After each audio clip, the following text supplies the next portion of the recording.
dad started to get some more of these stories, and people started talking about, oh, my great-grandfather had a Cromer, this had a Cromer. He started to think that maybe he had a little bit more than what he thought.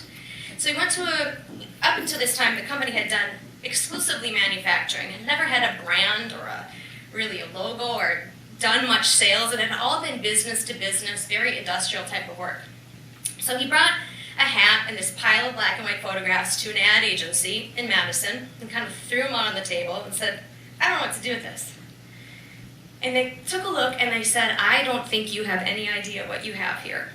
And so one of their first recommendations was, this man's nickname was Stormy. It is the perfect name for a winter cap. Stop calling it a Jackfruit Blizzard cap and call it a Stormy Cromer. When I was a kid, no one called them Stormy Cromers. You just called it a Cromer. And so he said, use the name Stormy. It is perfect. Put it on every cap. Put the history in the cap. And for those of you, I feel certain many of you know the story, but for those of you who don't, George, his nickname was Stormy because of his temper. His real love in life was baseball. He played baseball and he managed semi-pro teams for his entire life. And when he wanted to propose to Ida, his dad said, you better get a real job. And so he started working on the railroad. So that's where the railroad connection came in. And the legend goes, he lost his hat one too many times off the railroad and brought a wool baseball cap home to Ida and said, make this better. And she sewed the earband on. So that story is told in every single hat. The year that happened was 1903, and that now goes on the back of every hat. After we made these changes, the agency started to help pitch the story. He got a writer for the Milwaukee Journal to come up to Ironwood and visit with my dad. The woman marched in and said, I have 30 minutes, period. 2 hours later, she left, having spent all that time with my dad, and hearing the story.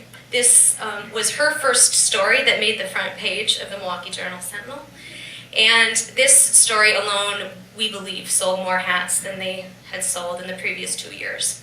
So this was really the first exposure that we had to bringing the hat to a wider audience. And really the old Cromer Company had not been doing really any marketing or advertising about the brand. So finding skilled sewers is certainly a problem. There are some people who can sort of come off the street and have never sewn before and can pick it up, and there are some who can't.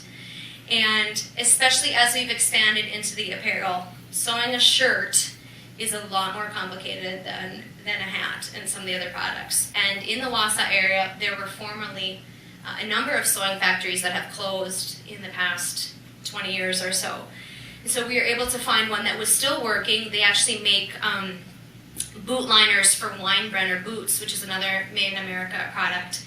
And we've worked with them, provided them machines they need, provided them training on some of our products. So that's one of the ways in which we've certainly addressed that challenge. So keeping up with production is a challenge.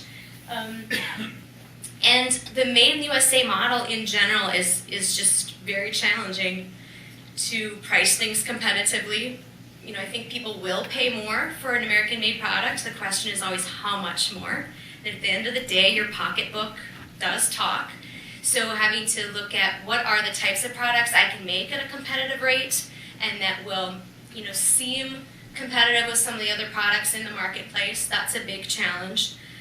And the other problem with Made in the USA is that because we make the products right in our factory, we have traditionally always shipped to folks very quickly. Even our dealers, if they run out of hats on December 1st, we will ship more hats out on December 2nd, and they will have them before Christmas. Many of the other brands that they might buy that come from overseas, they can't get that kind of quick turnaround. So while that's an advantage for us, for them to buy our products, it also makes planning really difficult. And how do I know I have the exact right things on the shelf that people are going to buy? So those, I would say, are some of the bigger challenges. And I think any company our size has the challenge of how do I get the maximum marketing exposure with the minimum expenditure so that that money can go into the people or into product or into some other things that I need in order to, new machines, whatever it is, in order to grow. So I'd say those are some of the big challenges.